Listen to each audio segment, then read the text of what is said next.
عليكم ورحمة الله تعالى وبركاته. معكم هند من قناة يوميات هند. كرحب بكم في القناة. مرحبا بكم مرة أخرى معي في فيديو جديد. الفيديو ديال اليوم مفيد جدا، طلبته مني العديد من المرات. طريقة تنظيف العميق لآلة الغسيل الأوتوماتيك بجميع المراحل ديالها للتخلص من الروائح الكريهة اللي كتكون في الغسالة. دونك إلا كنتو كتهتموا بهذا النوع من الفيديوهات خليونا اكبر عدد من اللايكات، واذا كنتوا اول مره كتشوفوا القناه ما تبخلوش علينا بالضغط على زر الاشتراك وتفعيل التنبيهات باش توصلوا بكل ما هو جديد. ويلا نشوف اش كاين في هذا الفيديو. على النبي وزد سلاما. اول مرحله اللي غادي نبداو بها في التنظيف العميق لآلة الغسيل، فغادي نبداو بالمجر ديال فاش كنوضعوا التيد وكنوضعوا كذلك المنظفات. بالنسبه للاخوات اللي كيبغيو بعض الكلمات هكذا باللهجه المصريه، فهذا كيتسمى درج ديال الغساله. كما تشوفوا تما اوساخ ديال سنوات. ما نكذبش عليكم، في الاول كنت كنظفها، ولكن في السنوات الاخيره فانا ما بقيتش كنظفها. فاول حاجه كنزول داك المجر، كنوضع بيكربونات الصودا، كنرش عليهم شويه ديال الخل، وكنبدا فقط بفرشه ديال الاسنان كنحاول انني ننظف. كما تشوفوا فهنايا الغساله بدا كياكلها الصدى، فعلا راها قبطه التقاعد. غادي نوضعها ان شاء الله على جنب.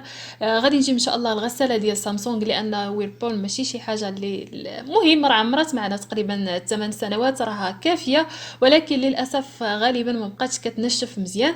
كما تشوفوا لداخل تما هذوك الاوساخ، فهذوك التراكمات ديال المسحوق ديال الغسيل وكذلك ديال الجافيل، المعطرات. كما تشوفوا كيفاش ردوا ديك البلاصه سواد، فرغم انك تغسليها فكيبقى الترسبات ديال الكالكير.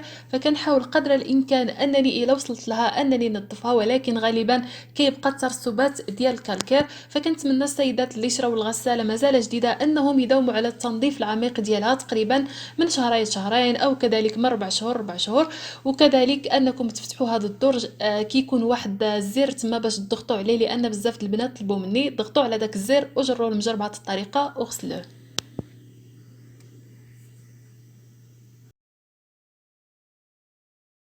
والمرحله الثانيه باش نضيفوا هذا الدرج ديال الغساله، كنوضعوا الخل الابيض او الخل العادي، كنوضعوا بيكربونات الصودا. وكذلك الا كانوا اوساخ اللي كثيره بزاف ما عليكم الا انكم توضعوا لاسيد سيتريك او ملح الليمون في هذا الدرج هذا، وتخليهم انهم يتفاعلوا، ومن بعد كتغسلوهم. فغالبا كيبقى فيهم غير واحد شويه الكركير. والمرحله الثالثه اللي دائما كنتغاضاو اننا ننظفوها هو داك الداخل او ديك الجلده ديال آلة الغسيل، او كذلك بالمصريه هذاك الكاويتش ديال الغساله. فكذلك خصنا نبقاو ننظفوه واحد المده هكذا، واحد الروتين مثلا اسبوعي، اننا نبقاو ندخلوا زيف تما ونحاولوا اننا نبداو نزولوا دوك الاوساخ والترسبات. بعض المرات كنلقاو كاع شي بطومات صدايف ديال القميجات كيترسبوا تما. وكذلك البقايا ديال الماء هي اللي كتعطينا الروائح الكريهه، فقط غير بشويه البنات باش ما نزولوهش حتى كنظفوه جيدا. غادي ندوزو للمرحله الاخيره اللي هي داك الدرج التحتاني، او غالبا داك الخرطوم اللي كيتجمعوا فيه الترسبات. كما تشوفوا هاد الغساله فكلات الشحط، يعني كلات لا ميديتي تصدات بواحد الشكل اللي هو كبير. ما نقول لكمش هاد لتحت كامل ورشه، فاستغربت سبحان الله كيفاش ولات، يعني داك الحديد ديالها كيتثنى. فمن بعد ما زولت داك الغطاء، كما تشوفوا هذا هو الخرطوم اللي كيكون في الاسفل. كتحاولوا انكم تحلوه وتخويو منه داك الماء، فكيكون بعض الاحجار تما هو الترسبات ديال الكالكير ديال الماء ديال المسحوق ديال المنظفات، فكاملهم هنايا كتحاولوا انكم تنظفوه وتسرحوه وترجعوا مره اخرى وتسدوه. غادي ندوزو للمرحله الاخرى، فغالبا هاد الماركه ديال هاد الماشين هادي ماشينه لافي، فدوك الجوانب ديالها فدائما كيترسبوا فيهم بزاف ديال الاوساخ. كنقترح عليكم كذلك انكم توضعوا شويه ديال بيكربونات الصودا والخل الابيض. كتاخذوا فرشاه الاسنان، ما نقول لكمش كتنظف دوك الاماكن مزيان، فهي دوك الشعيرات كيدخلوا لدوك القنات كينقيوهم مزيان. فغالبا فاحنا دائما كندوزوا لداك الفوقاني، ولكن الاوساخ كترصف هذوك الجوانب. كنقترح عليكم هاد الطريقه باش انكم تنظفوها. وكنعتذر منكم لان فعلا التصوير شويه رديء، لان المتسع ما عنديش، خصوصا انني كنصاوب الغرفه خاصه بالغسيل. كما قلت لكم غادي نجيب ماشينه اخرى ديال سامسونج، وهذه غادي نخليوها غير فقط هكذا مثلا شي حاجه هكا اللي خفيفه. لذا كانوا بزاف ديال الاشغال عندي في المنزل، لذا اضطريت انني يكون هكا غير تصوير هكا موضعي.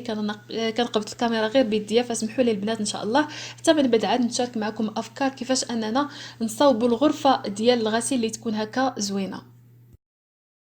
والمرحلة الأخيرة في التنظيف كما تشوفوا كنستعمل فقط المنظف ديال الزجاج.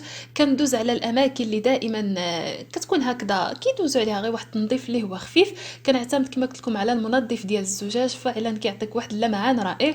وما نساوش كذلك الفرشة ديال الأسنان، وإلا عندكم ديك الفرشة باش كيتغسل داك الفم ديال البراد فحتى هي فعلا كتنفع. ما تنساوش البنات ديك الدويرة ديال الأزرار حتى هي كيترسبوا فيها بزاف ديال الأوساخ، وهنايا في اليد ديال الماشينه. فاسمحوا لي البنات كثرت عليكم الهضره، ولكن كنحاول انني نقدم لكم المعلومه بالتفصيل. كندوز على دوك الاماكن كاملين. والمرحله الاخيره اللي هي دوره غسيل كاذبه، كنحتاجو نصف كاس ديال بيكربونات الصودا، راني وضعتهم في الجهه ديال التيد فاش كنديروا تيد او مسحوق التنظيف. وكنحتاجو كاس ديال الخل سواء كان العادي او الابيض، كنوضعوه في المكان اللي كنوضعوا فيه الكلور او كذلك المعطرات المنظفات ديال الملابس. وكنديروا الدوره اللي حنا دائما كنعتمدوا عليها، فقط تكون فيها درجه الحراره اللي شويه قويه، فانا دائما كنصبن على 95. كنشعل الماكينه هكذا فارغه بلا ما نضيف حتى شي ملابس، وكنخليها تدور واحد ربع ساعه 20 دقيقه، ويعني ونديرها تشلل بلا تنشف بلا والو. هنايا كالعاده كنوصلوا لنهايه الفيديو. الى عجبكم ما تنساوش انكم تدعمونا بلايك واشتراك في القناه، وكذلك تبارطاجيو هذا الفيديو مع الاصدقاء ديالكم، لان فيه بزاف ديال المعلومات خصوصا ديال المجر. بزاف السيدات سولوني واش كاينه شي طريقه كيفاش اننا نزولوه وننظفوه، فكنتمنى ان شاء الله انكم توصلوه لاكبر عدد من الناس. وهنايا كالعاده خليتكم على خير، بسلامه.